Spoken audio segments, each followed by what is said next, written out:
I love this quote from Brene Brown when we're talking about showing up authentically. She's really somebody who has been working with that a long time and has a lot of really good things to say about that. One of the things she says is that we have to be careful about who we share with and how much we share and what we share.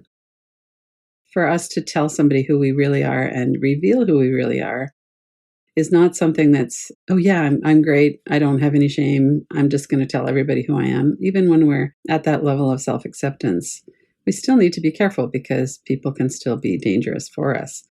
And if we've had a lifetime of experience of some people are safe, but a lot of people have let us down, and some people are really dangerous, whether it's at work or in a family situation or with friends, that we need to be really grounded and clear. So we do need to work on our own self-acceptance and believing in ourselves and being on our own side. And we need to also be practical. These are some of the things that I'm sure everybody can relate to some extent. So when we're trying to prove our worth, it never really works. People sense that anxiety and sense our core deficiency beliefs, things that we've grown to believe because we've had experience. And then we tend to grab onto people.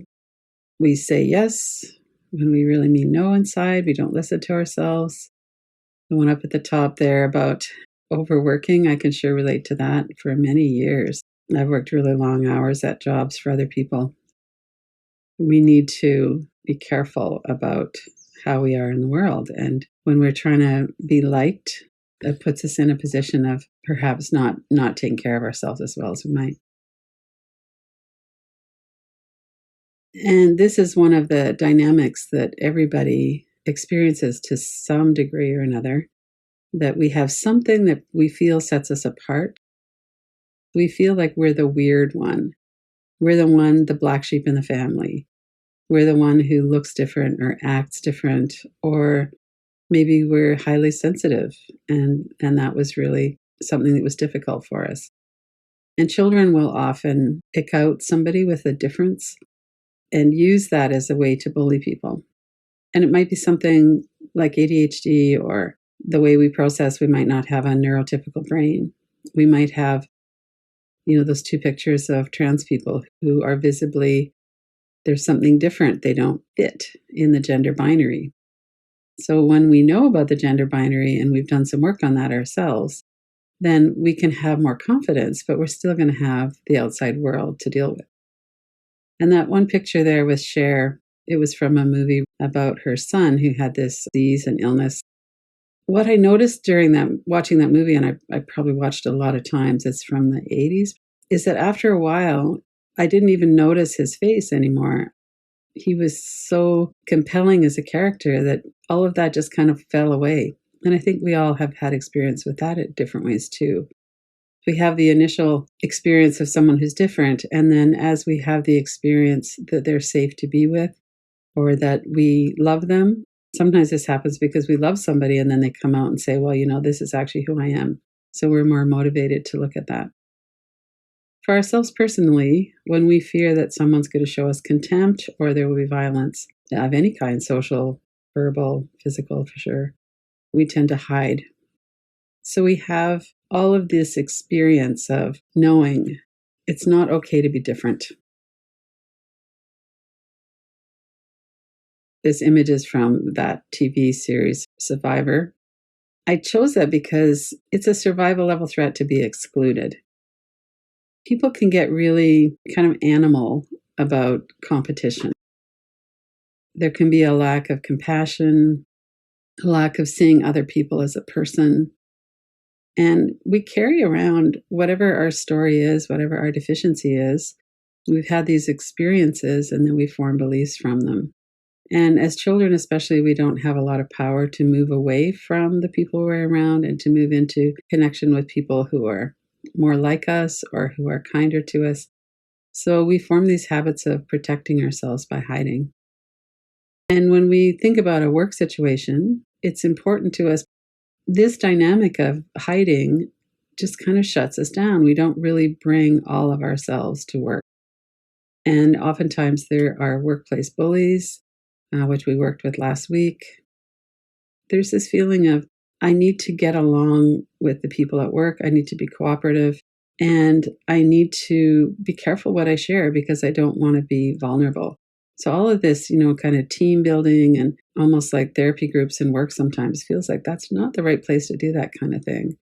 That we also need to be watching the power dynamics when we're talking about this. So this is a quote from Resmaa Menakem, who wrote My Grandmother's Hands and more recently The Quaking of America. And he's talking about clean pain, and we all know this as well. When we step up and face something, which really means feel it, then that's how we're actually able to engage with it in a way that's healthy. We've spent most of our lives to some degree or another. It might be, kind of what you always do. It might be what you used to do. It might be that it's getting a lot better. And everyone who's in this community class, this is what we do. We step up even though it's uncomfortable. We do the inquiry and then we share with other people. And when we share with other people some truth about ourselves, we might not be sharing everything about ourselves, but when we're sharing authentically, then that's what enables us to feel connected. So we can only feel connected when we're being truthful, when we're acting with integrity. We have these questions. Do I fit in here? And on a personal level and on a group level, will you turn away if I reveal who I really am? So let's sit with this as our inquiry. The first one is the climate strike. She started that completely on her own. And now we're seeing pictures of Greta with all kinds of different people and in huge crowds. She started something that was very important and that she didn't need other people to join in with her. The middle one is Team Canada women's hockey team winning the gold. So a lot of times people have this experience of inclusion in a team. Boys are more likely to have that experience, although girls do too sometimes. So you have a common goal, a common philosophy. What does it feel like to stand up for what I believe? And bring to mind something that has some resonance for you. And it's probably in this context something that you believe that isn't necessarily validated by the people that you're around. Something that you believe, something you want to stand up for, or you do stand up for, that has a cost. You're not going to be appreciated necessarily for that. And as you're doing that, keep in touch with your body. Notice your feet, your seat, your breath.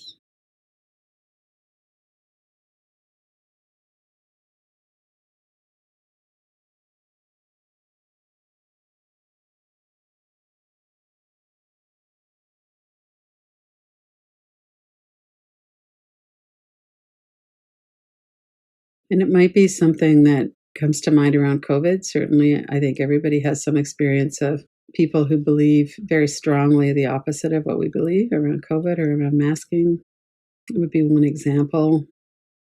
It might be that you're in a family or workplace where there's racism. We might want to call that out. And how can we do that? There's a risk.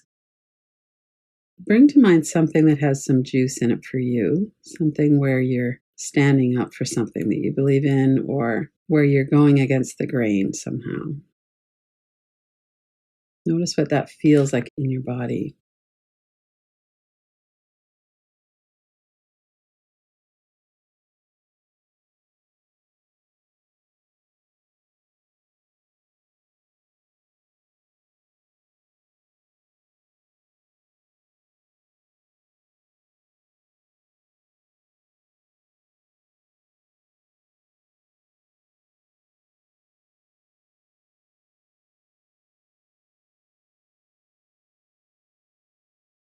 And then notice what it feels like if you were to confront a racist remark, for instance, at work or at home or in a family group, and somebody else backs you up.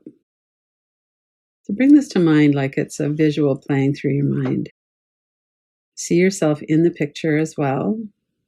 So if you're with one or two other people or in a meeting or whatever it might be, and something's going on and you're on your own, you decide to speak up. Notice what that feels like in your body. And as you're looking at yourself in that image, notice what you look like too.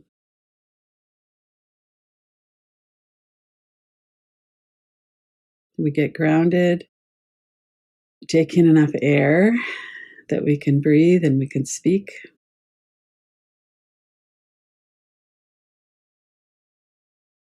You might be holding your own hands. You might be doing long exhales. And visualize yourself doing whatever it is you're going to do, saying whatever it is you need to say.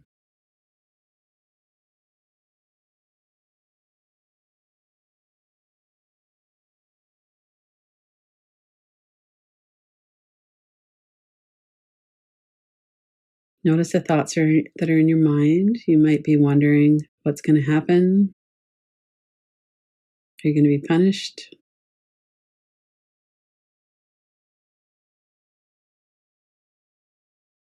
And usually that would be some kind of social exclusion. We're not going to belong. What does that feel like when we stand out on our own? We don't belong. We don't go along with the crowd. And you could use tapping if things that are coming up are kind of intense. Notice what the images are. It might be somebody's face, the person who's most likely to make fun of you. Let's work with the thoughts for a moment. If it's images or if it's words, you could kind of imagine on a piece of paper. We could put that image into a frame, put it on the other side of the room, notice the image, frame the space on the outside of the frame, and let your eyes move around the outside space a few times in each direction.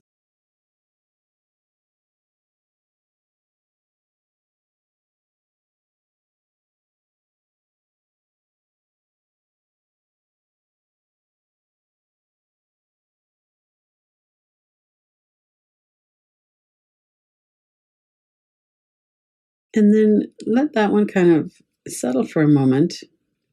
And now we're going to shift the visual. So, what is it that would change if somebody else agreed with you? Hey, I'm not going to sit here and be quiet while you talk to that person like that. Or when they give you a look that says, I'm on your side. You're not alone in this.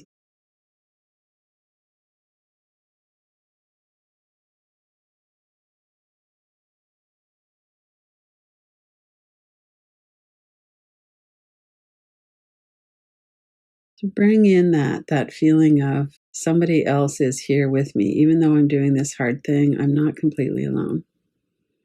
Or maybe it's after it happens. When you share with a friend, they validate your experience. Yeah, what happened was wrong. That person should not be talking to you like that, or they shouldn't be saying those things. And they validate your experience. Even though you might not belong in that group where you challenge someone, you do belong here. Notice what that feels like now. What does belonging feel like in my body?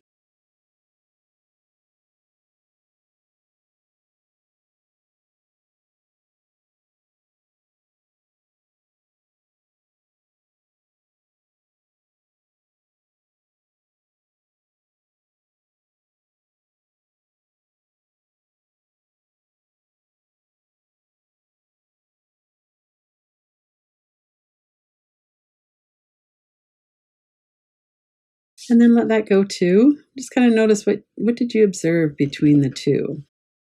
When you're standing up for something that you believe in, and when you're alone, and then when you are validated as being someone who has someone at their back. You're not completely alone in this. Notice that. What were the differences? And notice the energy in your body. Let's tune into that for a moment. What's going on in your body right now in terms of sensation?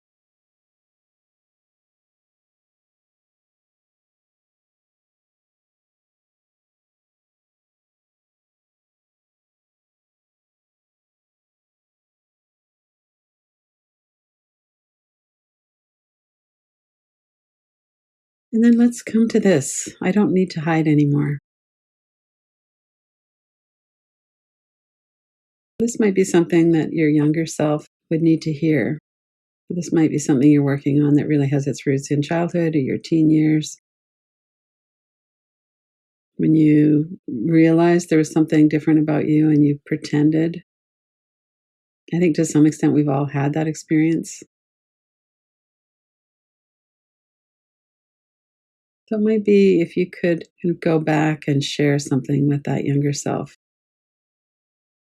You don't need to hide anymore.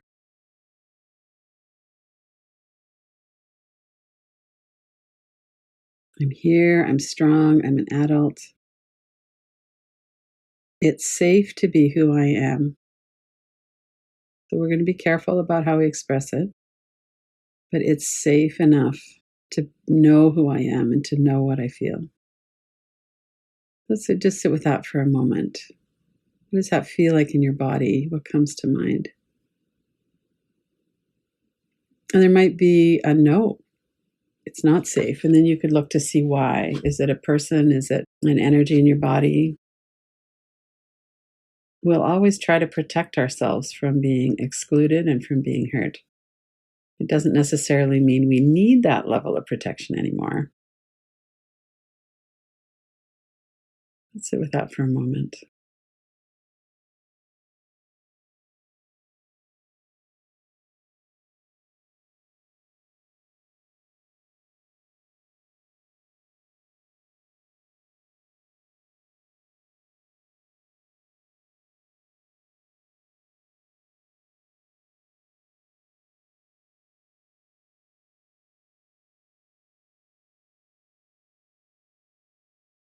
And then take some deep breaths. We're coming to the end of the inquiry. Let all of that just kind of settle away. We've been through this inquiry around needing to be liked, the cost of being excluded, the risks that we take when we are true to ourselves, and also the wise strategy that we do around that, that we're not just, yeah, it's safe for me to tell everybody everything, because that's not actually true. That's not a good strategy.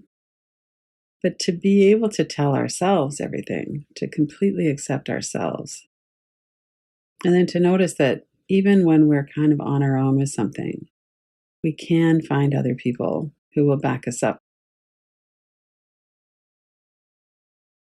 Take a few deep breaths. Let your shoulders relax, let your gut relax. Come back into this moment. Look around the room. Notice the cues of safety.